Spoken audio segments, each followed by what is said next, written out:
Olá, bem-vindo ao Mais 365, onde lemos a Bíblia inteira um dia de cada vez.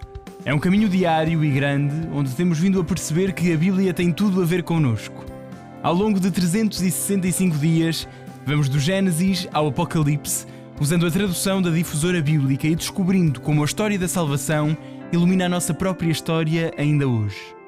Eu sou o Francisco e este podcast é uma proposta das equipas de jovens de Nossa Senhora.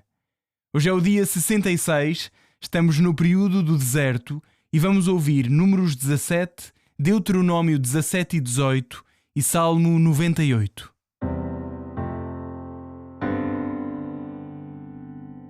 Números 17.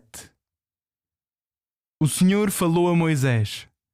Diz ao sacerdote Eleazar, filho de Arão, que retire os turíbulos de entre as chamas e espalhe ao longe o fogo, porque estão santificados.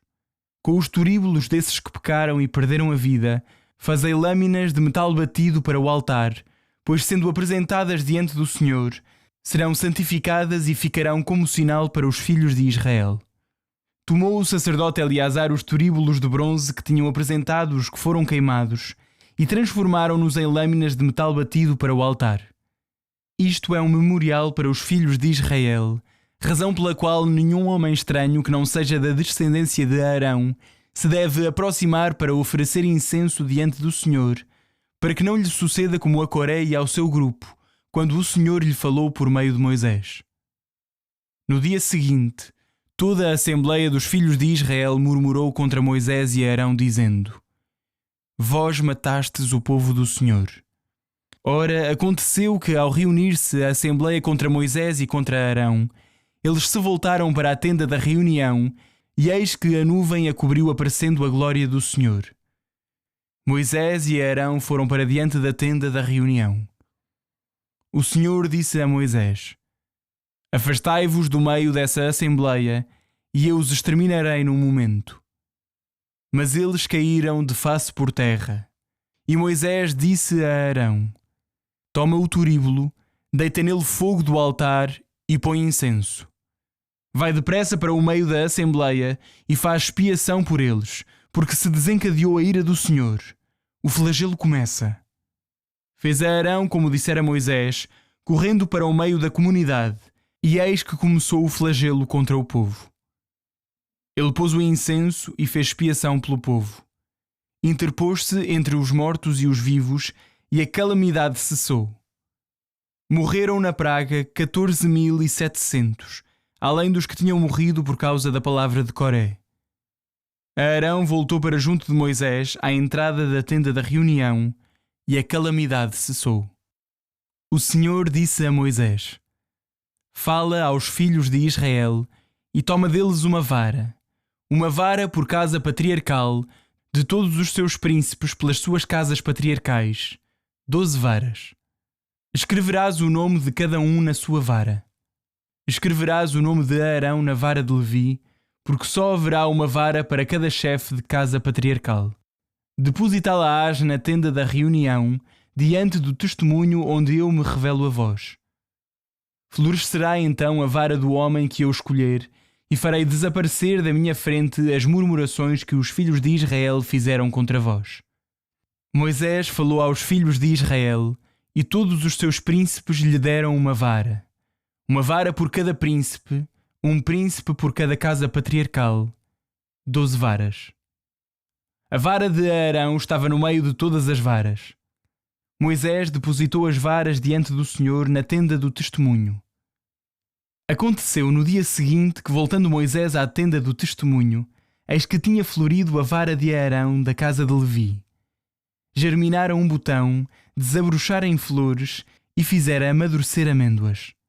Moisés mandou retirar de diante do Senhor todas as varas para diante dos filhos de Israel, que as viram e cada um tomou a sua. Disse o Senhor a Moisés: Torna a trazer a vara de Arão diante do testemunho como guarda e sinal para os rebeldes, e poderás fazer cessar as suas murmurações contra mim, e eles não morrerão. Moisés assim fez. Como o Senhor lhe ordenara, assim ele fez. Disseram os filhos de Israel a Moisés: Com certeza vamos perecer, estamos perdidos. Estamos todos perdidos. Todo aquele que se aproxima da morada do Senhor morre. Porventura iremos mesmo morrer? Deuteronômio 17.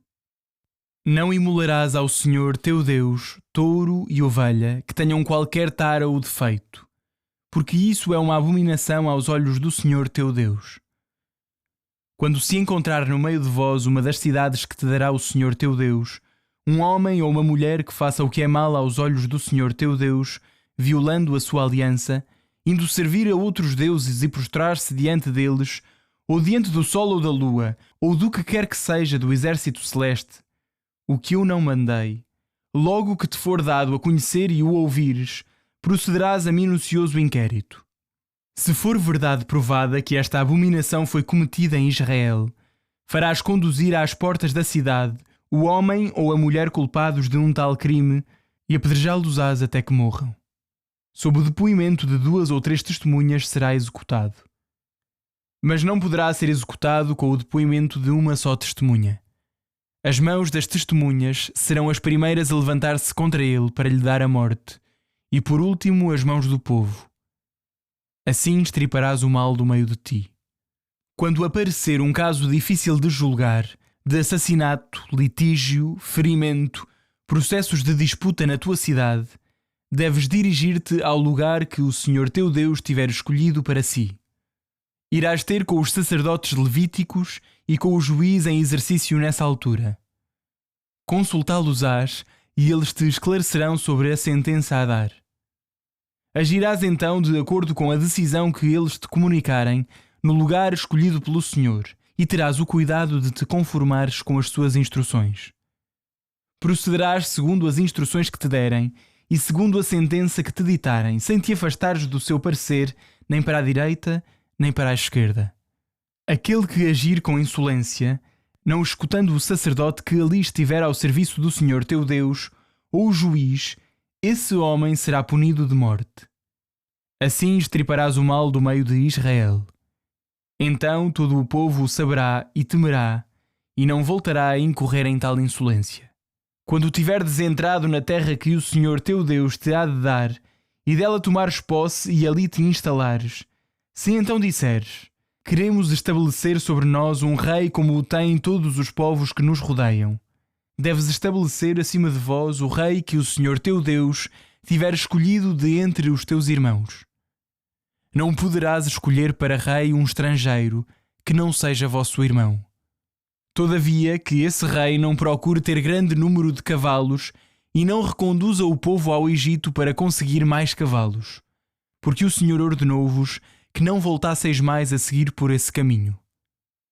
O rei não multiplicará as suas mulheres, para que o seu coração não se perverta, e tampouco acumulará ouro e prata em excesso. Quando se sentar no trono da sua realeza, escreverá para si uma cópia desta lei num livro, segundo o texto dos sacerdotes levíticos. Tê-lo-á consigo e o consultará durante toda a sua vida para aprender a temer o Senhor seu Deus, a guardar todas as palavras desta lei e a cumprir estes preceitos. Assim, não se ensoberbecerá o seu coração em relação aos seus irmãos, não se desviará deste mandamento nem para a direita nem para a esquerda, e se multiplicarão os dias da sua realeza para ele e para os seus filhos no meio de Israel. Deuteronômio 18. Os sacerdotes levíticos, toda a tribo de Levi, não terão parte nem herança com Israel. Os sacrifícios oferecidos ao Senhor são a sua herança e deles comerão. Não terão herança entre os seus irmãos. O próprio Senhor é a sua herança, como ele lhes declarou. Estes são os direitos que os sacerdotes hão de receber do povo, dos que oferecem em sacrifício touros e ovelhas. Darão ao sacerdote a espádua, as mandíbulas e o estômago. Dar-lhe-ás as primícias do teu trigo, do teu vinho e do teu azeite, e as primícias da lã dos teus rebanhos, porque foi a eles e aos seus filhos que o Senhor teu Deus escolheu de entre todas as tribos para estar a servir eternamente o nome do Senhor. Quando um levita vier de